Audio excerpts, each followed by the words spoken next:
Hello there, Sagittarius. Welcome to your October 2019 tarot reading. It has been a while since I did a reading for you guys, so I'm really happy to be able to catch up with you all. I hope you all are doing well, and I apologize for my absence for the past few months. I hope that this reading resonates with you, that it also helps you navigate the energies. So, let me talk about what I sense when I was shuffling out the cards, okay? And then we'll talk about this spread. Needless to say, I feel like this spread is very, very focused on all the important love relationships in your life, okay? And I feel like we have four people here, like four court cards indicating people. And we have water signs, earth signs, and air signs. So you're dealing with a lot of people. And for some of you, you might be dealing with all three of them. Others, you might be dealing with facets of each of these characters. And then while others still might be dealing with like only one of these scenarios. But I feel like this is a month where it is very much about, figuring out the relationships in your life that are worth salvaging, the relationships that are worth still being in, and the relationships that have been draining. So I feel like there's a lot of reassessment going on here. Libra is about the balancing scale, and as we head into Libra season, I feel like the imbalances, unequal give and take, lack of reciprocity in relationships, in all partnerships, in all of our communication with another person will be very evident.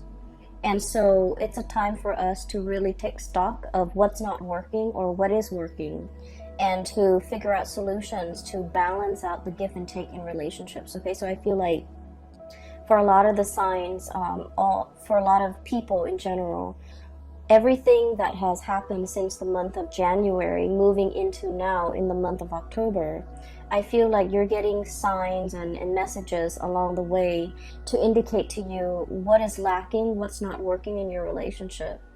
And I feel that it's time for you to take the knowledge and the wisdom with you and try to either fix the relationship if you are still in love, leave the relationship if you're no longer in love, and seek the right partner that will give you that sense of equal balance, give and take, and reciprocity, so that you can move on to better relationships.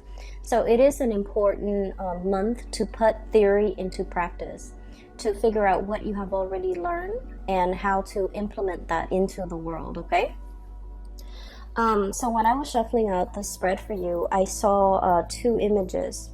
The first one is I see you sitting at a table, and it looks like a karaoke bar. There's like a stage, a makeshift stage. It's not a platform or anything. It's just an area they cleared out.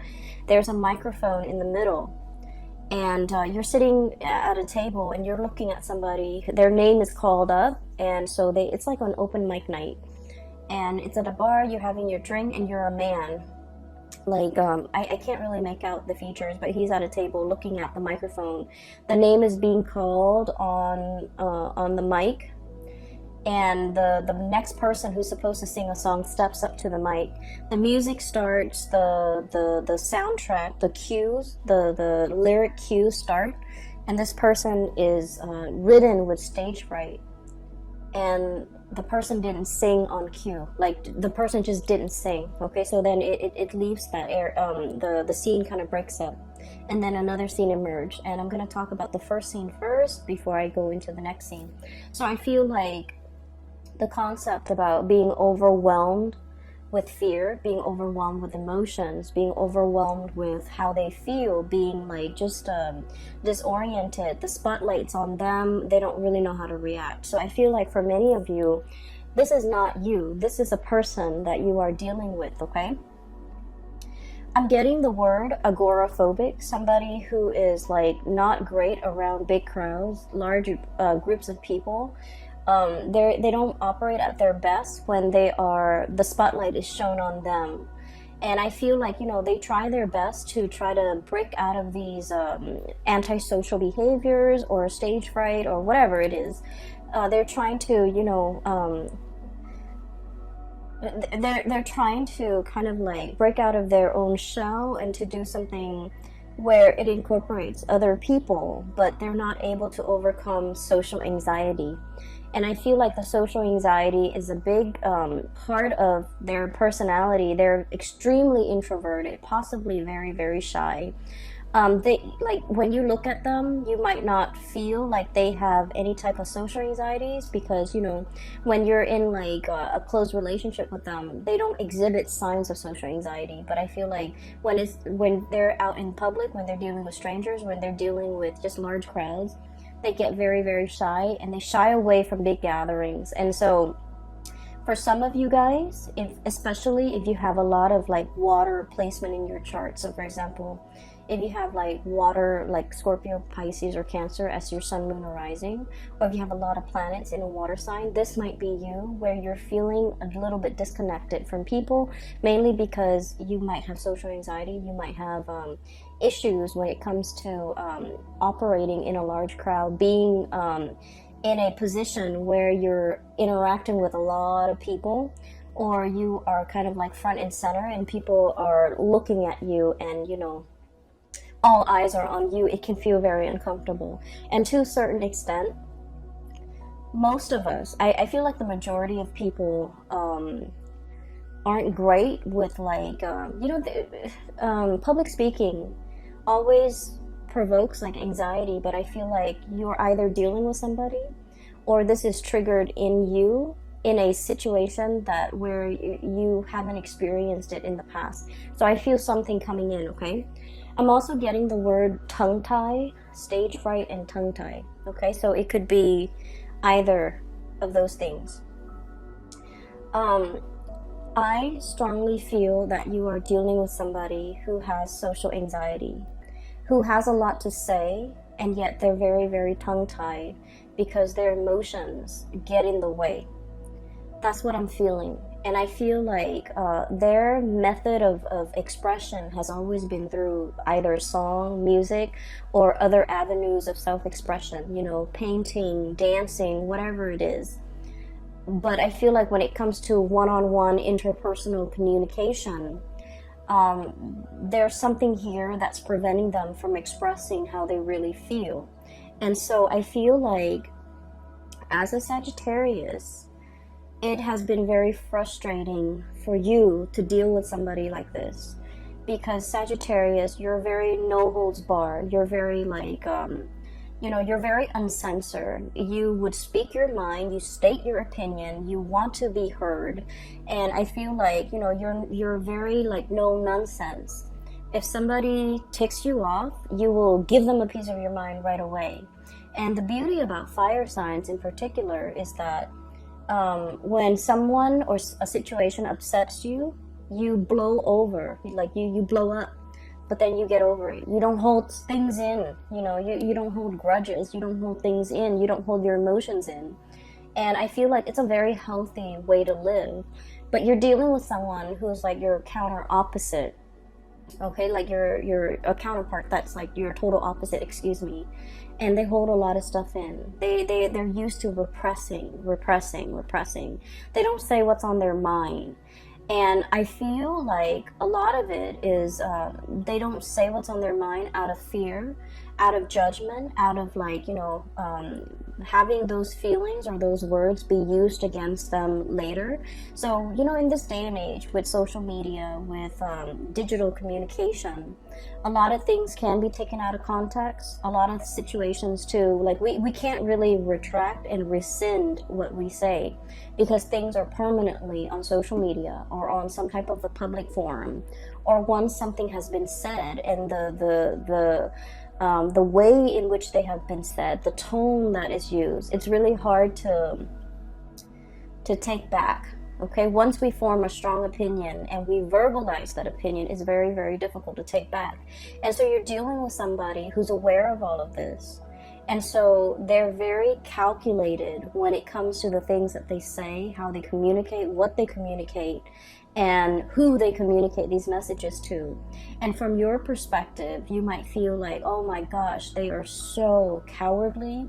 They are so they are so censored, they are so repressed, they are so scared, they don't know what they want. And so you run through the gamut, like these myriad of reasons why somebody or the other person might not, you know, express how they feel. But I feel like yes, they might be all of those things, but the important thing is that they have been repressed for a very, very long time. That was like a survival mechanism. That was how they dealt with grief. That was how they dealt with changes. And that was like, it's purely survival, okay? I don't blame people when they do things on a purely survival basis. Even as an adult, you know, we're conditioned to behave a certain way. And so I feel like it's hard for you to understand this person. It's very, very hard for you because you are out and free and you know, unaffected, okay? And you're very uncensored. And so you don't understand how somebody could be so different from you. So I feel like there's a lack of understanding here, but I also feel like there are issues with the other person. And I feel like a mix of cowardly, a mix of stage fright, a mix of social anxiety, a mix of repression, a mix of, you know, just life experiences that makes them very, very calculated when it comes to what they say, calculated when it comes to what they to expressing their emotions. Okay, so that's where we're at. Okay, so that's the first thing with that karaoke situation. The second image that I'm seeing here is I have this little boy. He's wearing a raincoat and his little backpack, and it's like in the morning, and it's kind of drizzling outside, and he's waiting for the school bus. Okay, so he's about like 5 or 6. He's waiting for the school bus. The school bus is supposed to pick him up in front of his house, but he's in the porch because it's kind of sprinkling, and he's debating, you know, I don't want to go to school today. Kids are mean to me, or, you know, I just don't want to go to school today. I don't want to be in school. It's kind of rainy. I'd rather be home. I'd rather and I don't feel that great. And I feel like he doesn't feel that great. It's the weather affecting him. But, you know, children, they can't really verbalize these things. So he's just like, I feel crummy. I want to stay home today. I should tell mom that I don't want to go home. So he's like running through these thoughts in his mind.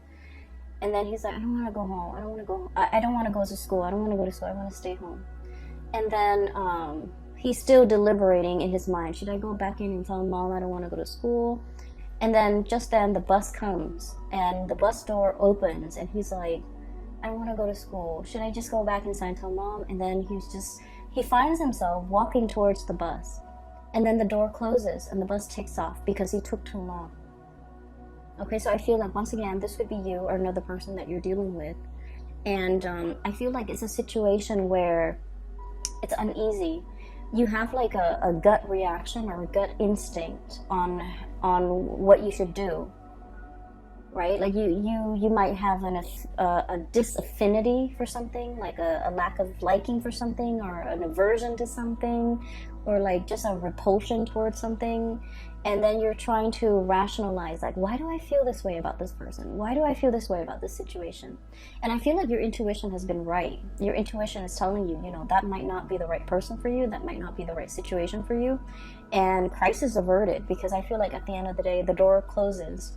He missed his bus, but he gets to stay home. And so in a way, it's sort of like a situation that can be a self-fulfilling prophecy as well.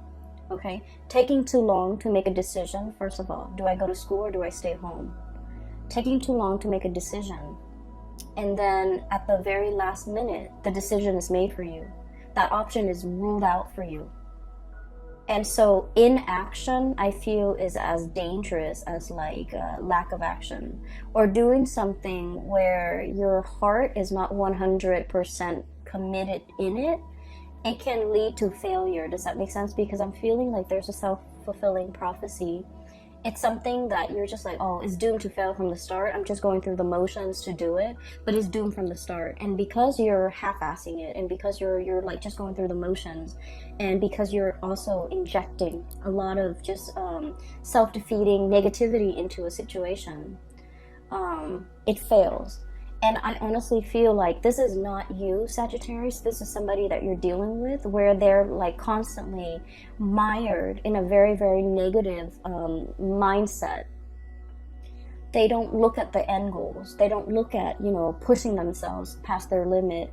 They let fears and discomfort gets the best of them. They don't challenge themselves. They're not inspired to be a better person. They're not, you know, grasping for these high ideals. So then whatever they do inevitably flops. And you might have witnessed this. You might have been, you know, dealing with them when they go through life and making these decisions. And it's like, the hardest people for a Sagittarius person to be around are people who are very, very negative, okay? I feel Sagittarius people are the most optimistic, or the most carefree, or the most like, you know, it's gonna work out, like just fearless people that I've ever encountered. And I feel like you're dealing with someone who's a naysayer, who's very mired in negativity, who's constantly like, they do things and they're just like, oh, it's not going to work out. So they give up even before they even try. They give up even before the situation started, or they shut something down before it has an opportunity to get off the ground. And you're realizing it now. You're realizing that energetically they are affecting you, okay? The other part of this that I want to emphasize is he wanted to stay home, right? Like the little boy, he wants to stay home. He didn't say anything. And then I feel like there's something here about, you know, tongue-tie, not being able to speak, not having the right vocabulary, not feeling fearful, feeling afraid, feeling censored, okay? So those are the key words as we head into this month, and hopefully these messages will provide a lot more clarity for you when you're dealing with another person that behaves this way. So right off the bat, what I'm feeling is this is a month of major communications, okay? And especially as it relates to like feelings, emotions, being like where things are kind of laid bare. They're out in the open. They're happening very fast. This to me indicates usually like electronic communication that comes out either physically in person, or like electronic communication where they're coming at you very, very, very fast and you have like a split second to respond, or timeliness when it comes to your response is very important, okay? So there's a lot of communication here. If we're looking at the situation, I feel like if in the past there has been a channel of communication that has been blocked, where you feel like you have to literally pry the answers out of the lion's mouth, okay? You have to like literally like pull out answers, command answers, or like demand it from another person. I feel like the floodgates are opening. So right off the bat, I feel like there's a situation where you are asking a lot of questions about to a person, or this is happening to you. And I feel like for many of you, if it has been, you know, the past few months of like constantly communicating with someone, wanting clarity, wanting like certainty, wanting something solid and concrete, I feel like the floodgates are finally opening, because you have been dealing with somebody who is very tongue-tied, who's very afraid, who is very calculated in the way that they communicate, in the way that they speak. And so I feel like you've been pushing it and pushing it and pushing it, and finally the floodgates open. You're getting the communication that you're looking for. What we have here is a really, really beautiful situation. We have here the Ace of Cups, and this is denoting to me new love, okay? This is like an opening up of the floodgates where feelings are finally expressed for the first time. You definitely have somebody who's coming into the picture, coming forward to make you an offer. And what I sense is you are always very courageous when it comes to being vulnerable, okay? Being vulnerable is like the hardest thing for anybody to do. You put your heart out there, you put your feelings out there, you made yourself known, you made yourself available. You know who you want to be with. And you have made that very, very clear from day one. I'm not playing games. I want this, and this is all that I want. And I feel like because you have been adamantly pursuing it, there's definitely somebody coming into the picture for reciprocity, to reciprocate this outpouring of love. Somebody who's very touched, who's very like, they might have been guarded in the past, but now they're in a position where they trust what you have to say, they trust your emotions, they trust your feelings, and they're still very much shy and trepidatious about making this big leap towards you, jumping in the water, you know, enjoying this relationship even. But they're making an effort, okay? So I feel like it's slow, but it is very steady. And then I also feel like there was a situation in the past where somebody was too strong with their emotions, and I feel like they were too strong, too direct, too fast, too soon, and I feel like the other person got really scared, and they've had some time to mull things over, and now they're coming back in to reciprocate, to have this conversation, to talk about things, to offer you, you know, they might say like, well, wait a minute, you're coming on a little bit too strong, but I do like you, and I feel like, you know, let's take it slow. So I feel like there's somebody here who's wanting to slow things down, not because they don't feel the same way, but because they're rational, and I feel like, you know, they want to, they don't want their emotions to get the best of them, okay? It's not a bad thing to slow things down, but I definitely see a situation where there is tremendous outpouring of love, and you're going to get that reciprocity between you and another person. The other person has been thinking about you, okay? We have here deep in contemplation when it comes to matter of the hearts, the Queen of Cups. Deep contemplation. How's this going to work? How's the future going to look? How are we going to work together as a unit? Where are we going to live? What are we going to do? How do we navigate each other's energies? How do we live in the same space? How do we share resources? This is like serious contemplation, okay? The Queen, she's rational. And in this situation, I do feel like you're dealing with someone who is very mired in their emotions for you. Like it runs very, very deep. This is someone who's very, very maternal or paternal. So they have like a parental energy about them. They might have children.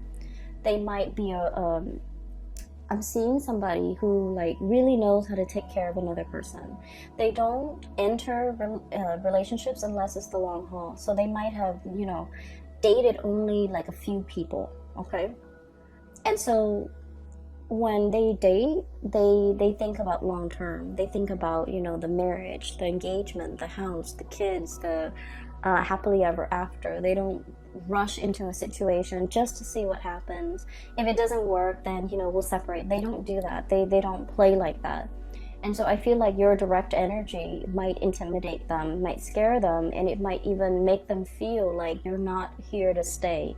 Like they might think you're not as serious. They might think that you're a serial dater. They might think you're after the thrill of the chase, and they might not take you at your word or take you at face value or take you seriously. So I feel like they've been thinking over this about you for a very, very long time. And emotionally, they feel the affinity towards you. They feel that pull, okay? I'm seeing a situation where somebody is definitely coming forward, okay? This is the Chariot, forward momentum, two disparate energies working together, moving the Chariot in the same direction. So I do see, and I say this a lot with Sagittarius, you and a partner who might be from, you know, like an interracial type of a situation, okay? The traditional depiction of this card is we have the black sphinx or the black horse and the white horse working together to pull the chariot along, and I usually think of that as like an interracial couple, two people who might be very culturally different, okay? So keep in mind, for example, you might be like born in the same country, and then one person, you both might move to the United States, and one person is still a lot more traditional, the other person might be very Americanized. So in a way, that's like still culturally different, okay? So I see variations of that in this card, where you and the other person, there might be a lot of cultural differences that you have to learn about one another. You have to understand about one another in order to make it work. And so there might have been a lot of difficulties in the past to overcome in this relationship as a unit. There might have been a lot of communication problems. You never gave up on it. You never threw in the towel because you knew intuitively that, you know, it was worthwhile, it was worth it. And you knew, you felt how they felt about you. You felt it even though they never said it, because they were scared of their feelings. They were afraid of being found out. They were afraid of, like, you know, how they felt. They were afraid. They were running from it. And I also feel like they were so, it caught them off guard, and the feelings were so strong that it was hard for them to verbalize it, and they were afraid of it. They didn't want to face it. They didn't want to admit to it. They didn't want to talk about it. But moving forward, I feel like there's a breakthrough here where the floodgates open, and this outpouring of love and emotions is definitely coming through, where the other person is coming into the picture, wanting a conversation and wanting to build, okay? You have another character here, so that's, I see one person who's very afraid, and then I have another person who's very calculated with their words, with the things that they do. They're very measured with what they do. So this is one person here, and I see another person. And this person shows up here as the King of Pentacles, okay? It doesn't matter. I'm not reading the signs anymore because I feel like you have crossovers. You have people with so many astrological placement that the signs, sun sign or moon sign or rising sign, it doesn't even matter anymore. But what I have here is the King of Pentacles. This is someone who's very, very hardworking, okay? Like, they have worked very, very hard for everything in their lives, okay? This wasn't somebody who was born into wealth. They didn't have a trust fund. They didn't have a large inheritance from their deceased, you know, family members. They worked out in the fields. They might have callous hands. They might do something that's physically demanding. They don't care what they look like. They're not going to show up in a suit. They've worked really, really hard. They've had to hustle. They've had to go out and take care of things and take care of business at a very young age. And when you're deprived of a childhood, when you've had to grow up really, really fast, when your whole life was all about work and responsibilities, you can be very, very emotionally absent, right? So I just want you to understand where this person is coming from. This is like the pillar of responsibility, okay? This is somebody who make a lot of sacrifices for the greater good. This is also somebody who really craves stability. They crave predictability. They crave hard work. They crave an opportunity to prove themselves. And so just imagine you're dealing with someone like that, and when they look at you, you're hot, fiery, and passionate. You're very unpredictable. You're very uncensored. You're very no holds bar. You're very impulsive as well, I feel.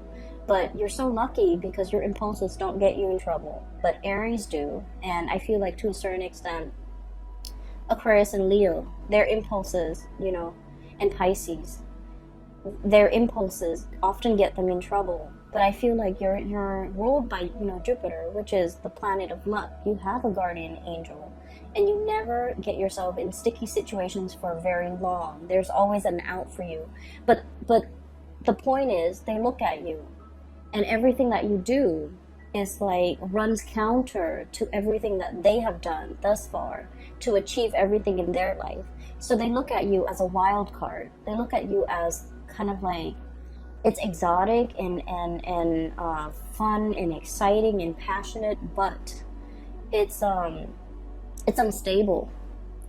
That's how they perceive you. And so this is not somebody that enters situation, relationships, friendships with, like, you know, arms wide open. They're calculated with the things that they say. They're calculated with you know, projecting outcomes. They crunch numbers. They think about odds and probabilities. And I feel like the odds of them going after you is very low, mainly because they feel like it's a wild card. I feel, though, there's still going to be communication with you and this person. This is what I usually call, like, you know, ringing the bell, okay? This is like the lobby attendant. somebody coming in, making their presence known, ringing the bell, and they're going to make their presence known. There's still going to be communication. They're still enthralled and seduced by you. And I also feel like they're still very much like wanting that connection. But I do sense, and I'm not into, telling you to change your behavior or anything like that in order to be with this person. I just feel like it's going to take some time. It's going to take some time for them to learn to trust you completely. It's going to take some time for the two of you to work out your differences. It's going to take some time for this person especially to really open up. And in the meantime, the love, the affection, the chemistry is great, and the attention that you give them is really good for their ego. They really enjoy it. But I feel like there's a little bit more of a heart-soul connection here. But I also feel like you're putting a lot of work in this situation. It is time for you to kind of like step back a little bit and let this person come forward towards you. So don't take this burden upon yourself. Let this person share the burden. Let this person do the work. As soon as you realize that you can lay down these wands, you're going to know that, this person is so reliable. They're going to pick up those wands and walk alongside you. So I feel like there's a situation here where you're pushing, and you might need to take a breather, take a step back, and they're going to start to come forward, okay? So don't do things out of just, don't do things out of that impulse of emotion, needing to show the other person, needing to prove to the other person. I feel like it's time for you to kind of like give this connection a little bit of a rest, because then you're going to realize that they're going to come in and reciprocate. What we have here is your ships finally coming into the picture. Okay. I see a lot of career success here for many of you. I mean, aside from this situation, I do feel like you're in a position where you're in a leadership capacity. You're leading people, you're teaching people, informing people. People are coming by to ask for your opinions, your ideas, and things like that. And so you're in a really good position professionally. You have been spending a lot of time working on this area of yourself, either bearing yourself from in work, or working on projects that really bring you a lot of joy and passion, like projects that are expansive, that are helpful to humanity, I feel, in some way, and just projects that you closely, your values and the values of the projects are closely aligned. And because of that, I feel like you're hedging, or you're on the verge of, some major breakthroughs when it comes to your career. And because you're in this position, you have a lot of things going on. You have a lot of suitors in your periphery, and you have you're just in a very, very good space where your attention is not preoccupied, or it's not scattered, and it's not caught up in some control situation where you want a certain outcome. I feel like you're in a very good, free, breathable space, and it's expansive. Because of that, I feel like energetically you're allowing the right people to come into the fold for you. You're making room for the people that want to reciprocate, and you're laying down these burdens as well towards people that are not in the picture for your greater good, or who are not willing to put in the time and the work and the effort. Okay, so I definitely see some major communication breakthroughs. The last card here that we have is the King of Swords. And the King of Swords is, once again, all the characters that you're dealing with, especially the two kings, King of Pentacles and King of Swords. These are not emotional types of people. They might feel that you're very emotional, and they might feel like your emotions fluctuate, and so they want something a little bit more stable. And I feel either way, you have gone a long way when it comes to your maturation level, when it comes to emotions, when it comes to work, when it comes to your ability to kind of control your impulses, control yourself. And I feel like that makes it a lot easier for them in their interaction with you, in their communication with you, to be able to, have a conversation and feel like they can express themselves, and feel like you're to finally understand how sincere you are. Even though you say things, you're not like other people where they just say things that they don't mean. You are actually very open, very sincere, very honest with how you feel about them at all times. And they're starting to feel safe and comfortable in expressing themselves and reciprocating back at you. Okay, so I do see there's major communication breakthroughs here. And so I honestly feel like, you know, the goal or the theme for this month is you are dealing with someone who's repressed. You are dealing with somebody who came kind of like belatedly. They tell you things, like you ask them a question, you wanted to know it at that time. Okay? And I feel like they dragged their feet, they took their time. They didn't give you a response at that time, and they might have missed the boat with you. And I feel like they're kicking themselves over it, okay? And that is why they're coming back, making their intentions known. That's why they're coming back, and they're starting to realize that there was a sense of urgency. There was a sense of like, you know, if you're not going to reciprocate, if it's something very simple, as easy as like just telling me how you feel, and the other person was not able to reciprocate, I'm sensing that they kick themselves. I'm sensing that there's regret. I'm sensing that's why they're coming back in, because they understand and they feel safe in the sincerity of the way in which you express yourself. Okay, it's like you have been nothing but upfront and honest, and then I felt like the other person, it's almost like when you're dealing with so many sleazy people and then you meet like a really nice honest one, it seems like it's too good to be true. That's what I feel is happening to your person, where you're very upfront and honest, and they're like, it's too good to be true. That person must be hiding something. That must be a facade. That must be a front. That can't be real. Okay? They have their own hang-ups, Sagittarius, and you kind of just need to let it be. But honestly, I feel like, you know, there's going to be reciprocity coming into the picture, and it's going to make you feel really, really good. Okay? I hope this reading resonates with you. I hope that it comes true for you in the month of October, so that you can, you know where you stand with people and know who's really important. Okay? For those who have been emailing me, I don't do private readings anymore. I do have a colleague. Her name is Bridget. She's based out of California, and she is a psychic. She's phenomenal. I can't recommend her enough. If you are interested in a reading, please get a reading through her. I've included a link in the description box below for her website where you can schedule an appointment for yourself. I do wish you all the best, Sagittarius, and best of luck with everything, okay? I'll talk to you guys soon. Bye-bye.